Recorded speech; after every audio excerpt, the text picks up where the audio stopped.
I did not languish long within the prison of Silensis Oll. During the short time that I lay there, fettered with chains of gold, I often wondered as to the fate of Thuvendin, Jeddak of Tarth. My brave companion had followed me into the garden as I attacked Thurid, and when Silensis Oll had left with Dejathoris and the others, leaving Thuvia of Tarth behind, he, too, had remained in the garden with his daughter, apparently unnoticed, for he was apparelled similarly to the guards. The last I had seen of him, he stood waiting for the warriors who escorted me to close the gate behind them, that he might be alone with Thuvia. Could it be possible that they had escaped? I doubted it, and yet with all my heart I hoped that it might be true. The third day of my incarceration brought a dozen warriors to escort me to the audience chamber, where Silensis Oll himself was to try me. A great number of nobles crowded the room, and among them I saw Thurid, but Matai-Shan was not there.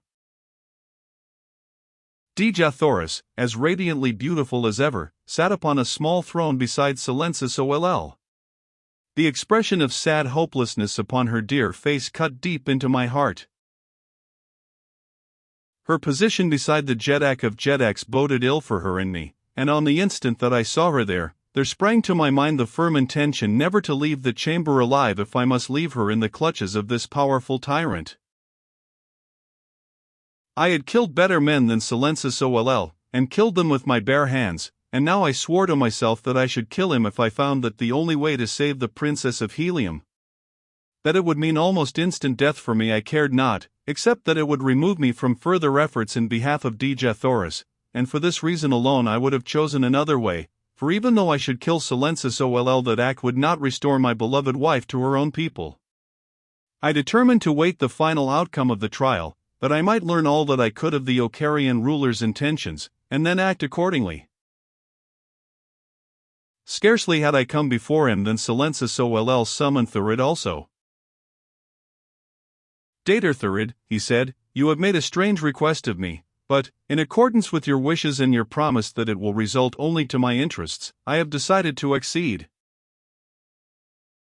You tell me that a certain announcement will be the means of convicting this prisoner and, at the same time, open the way to the gratification of my dearest wish." Thurid nodded. "Then shall I make the announcement here before all my nobles," continued Silensis Oll. "For a year no queen has sat upon the throne beside me, and now it suits me to take to wife one who was reputed the most beautiful woman upon Barsoom. A statement which none may truthfully deny. Nobles of Ochre, unsheath your swords and do homage to Dejathoris, Princess of Helium and future Queen of Ochre, for at the end of the allotted 10 days she shall become the wife of Silensis Oll."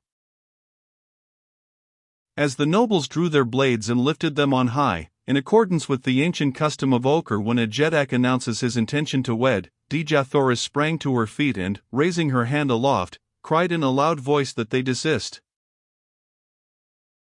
"I may not be the wife of Silensis Oll," she pleaded, "for already I be a wife and mother. John Carter, Prince of Helium, still lives. I know it to be true, for I overheard Matai-Shan tell his daughter Fader that he had seen him in Caer, at the court of Kulan Tif, Jeddak. A Jeddak does not wed a married woman, nor will Silensis Oll thus violate the bonds of matrimony." Silensis Oll turned upon Thurid with an ugly look. "Is this the surprise you held in store for me?" he cried. "You assured me that no obstacle which might not be easily overcome stood between me and this woman, and now I find that the one insuperable obstacle intervenes. What mean you, man? What have you to say?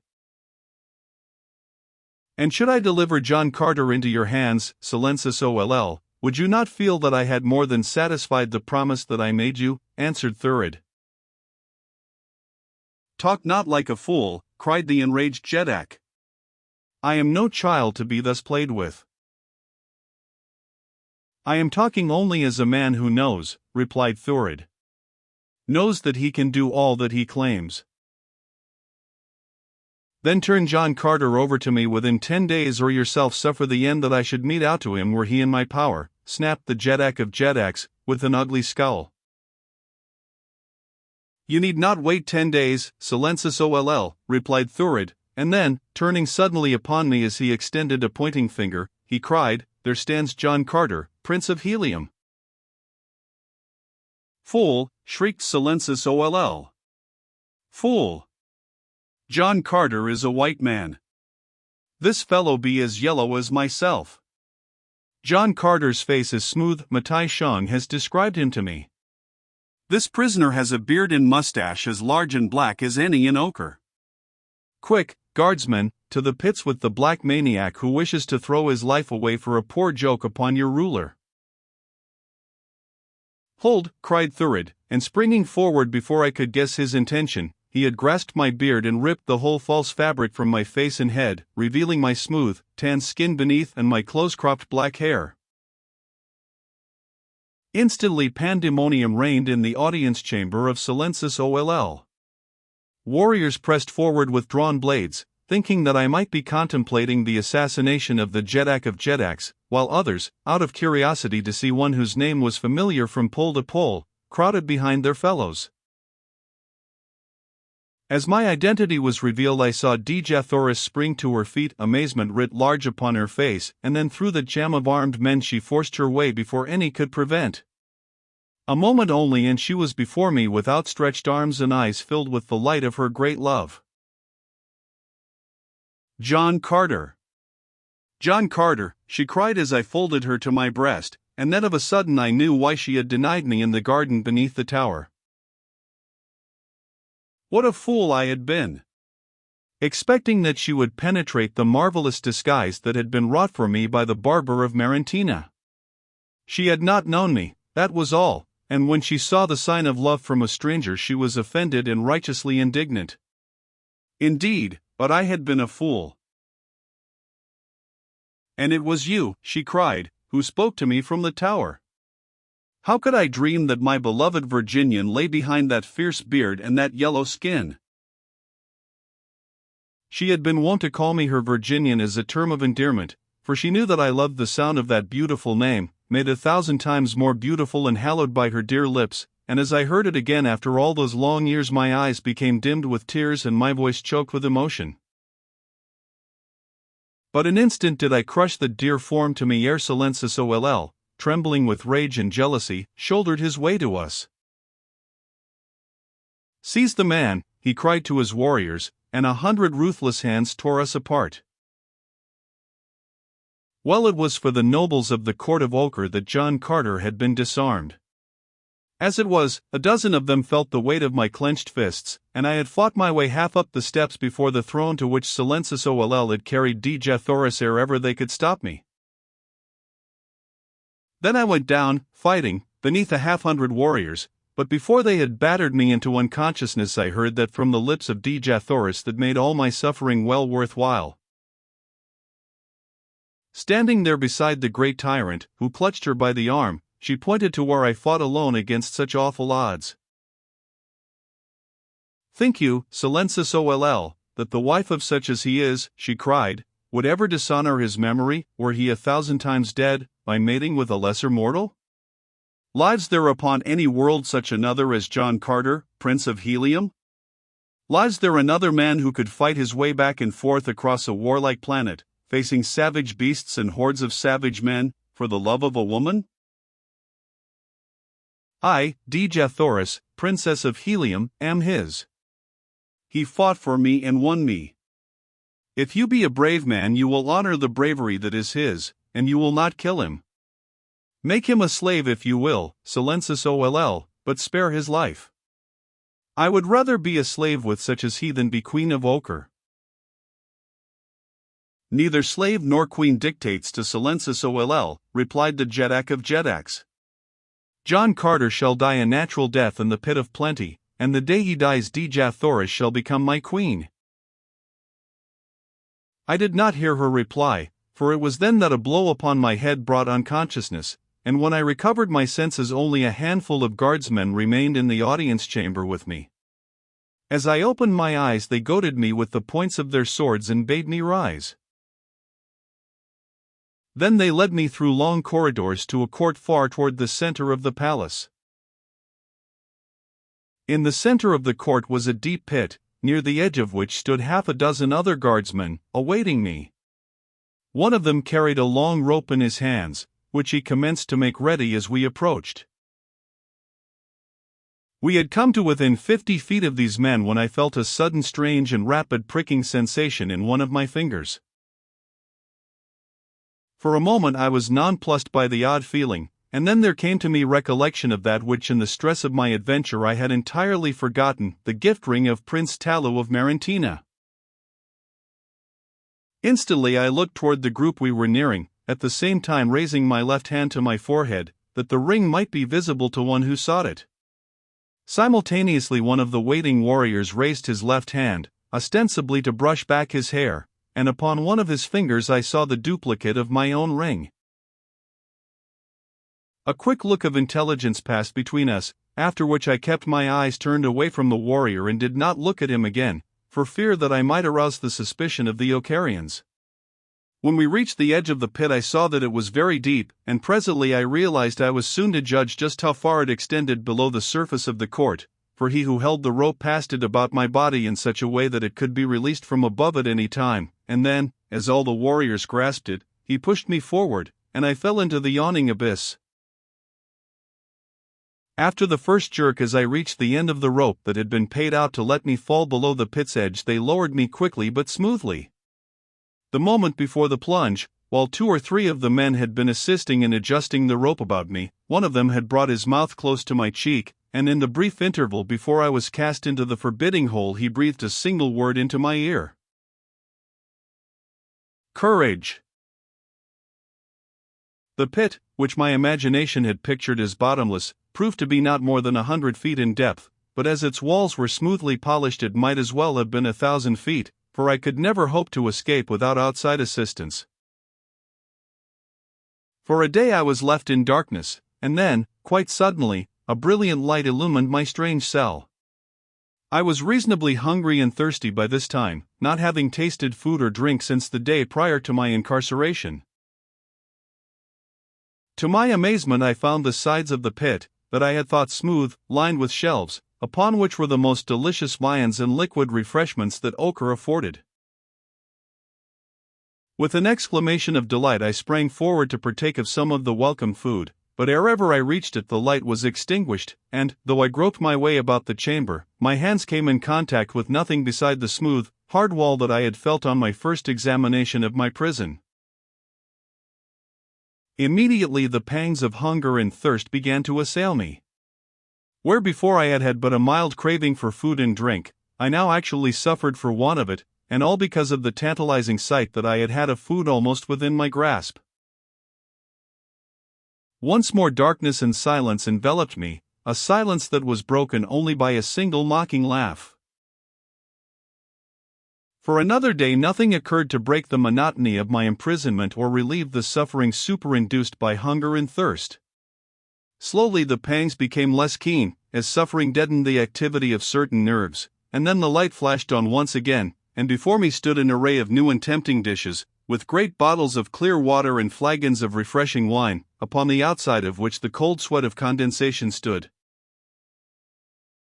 Again, with the hunger madness of a wild beast, I sprang forward to seize those tempting dishes, but, as before, the light went out and I came to a sudden stop against a hard wall. Then the mocking laugh rang out for a second time. The pit of plenty. Ah, what a cruel mind must have devised this exquisite, hellish torture. Day after day was the thing repeated, until I was on the verge of madness, and then, as I had done in the pits of the warhunds, I took a new, firm hold upon my reason and forced it back into the channels of sanity. By sheer willpower I regained control over my tottering mentality, and so successful was I that the next time that the light came I sat quite still and looked indifferently at the fresh and tempting food almost within my reach. Glad I was that I had done so, for it gave me an opportunity to solve the seeming mystery of those vanishing banquets. As I made no move to reach the food, the torturers left the light turned on in the hope that at last I could refrain no longer from giving them the delicious thrill of enjoyment that my former futile efforts to obtain it had caused. And as I sat scrutinizing the laden shelves, I presently saw how the thing was accomplished, and so simple was it that I wondered I had not guessed it before. The wall of my prison was of clearest glass, behind the glass were the tantalizing viands. After nearly an hour the light went out, but this time there was no mocking laughter, at least not upon the part of my tormentors, but I, to be at quits with them, gave a low laugh that none might mistake for the cackle of a maniac. 9 days passed, and I was weak from hunger and thirst, but no longer suffering. I was past that. Then, down through the darkness above, a little parcel fell to the floor at my side. Indifferently I groped for it, thinking it but some new invention of my jailers to add to my sufferings. At last I found it, a tiny package wrapped in paper, at the end of a strong and slender cord. As I opened it, a few lozenges fell to the floor. As I gathered them up, feeling of them and smelling of them, I discovered that they were tablets of concentrated food such as are quite common in all parts of Barsoom. Poison, I thought. Well, what of it? Why not end my misery now rather than drag out a few more wretched days in this dark pit? Slowly I raised one of the little pellets to my lips. Goodbye, my Dija Thoris. I breathed. I have lived for you and fought for you, and now my next dearest wish is to be realized, for I shall die for you, and, taking the morsel in my mouth, I devoured it. One by one I ate them all, nor ever did anything taste better than those tiny bits of nourishment, within which I knew must lie the seeds of death, possibly of some hideous, torturing death. As I sat quietly upon the floor of my prison, waiting for the end, my fingers by accident came in contact with the bit of paper in which the things had been wrapped, and as I idly played with it, my mind roaming far back into the past, that I might live again for a few brief moments before I died some of the many happy moments of a long and happy life, I became aware of strange protuberances upon the smooth surface of the parchment-like substance in my hands. For a time they carried no special significance to my mind, I merely was mildly wondrous that they were there, but at last they seemed to take form, and then I realized that there was but a single line of them, like writing. Now, more interestedly, my fingers traced and retraced them. There were 4 separate and distinct combinations of raised lines. Could it be that these were 4 words, and that they were intended to carry a message to me? The more I thought of it, the more excited I became, until my fingers raced madly back and forth over those bewildering little hills and valleys upon that bit of paper. But I could make nothing of them, and at last I decided that my very haste was preventing me from solving the mystery. Then I took it more slowly. Again and again my forefinger traced the first of those 4 combinations. Martian writing is rather difficult to explain to an Earthman. It is something of a cross between shorthand and picture writing, and is an entirely different language from the spoken language of Mars. Upon Barsoom there is but a single oral language. It is spoken today by every race and nation, just as it was at the beginning of human life upon Barsoom. It has grown with the growth of the planet's learning and scientific achievements, but so ingenious a thing it is that new words to express new thoughts or describe new conditions or discoveries form themselves. No other word could explain the thing that a new word is required for other than the word that naturally falls to it, and so, no matter how far removed 2 nations or races, their spoken languages are identical. Not so their written languages, however. No 2 nations have the same written language, and often cities of the same nation have a written language that differs greatly from that of the nation to which they belong. Thus it was that the signs upon the paper, if in reality they were words, baffled me for some time, but at last I made out the first one. It was courage, and it was written in the letters of Marantina. Courage. That was the word the yellow guardsman had whispered in my ear as I stood upon the verge of the pit of plenty. The message must be from him, and he I knew was a friend. With renewed hope, I bent my every energy to the deciphering of the balance of the message, and at last success rewarded my endeavor. I had read the 4 words: Courage. Follow the rope.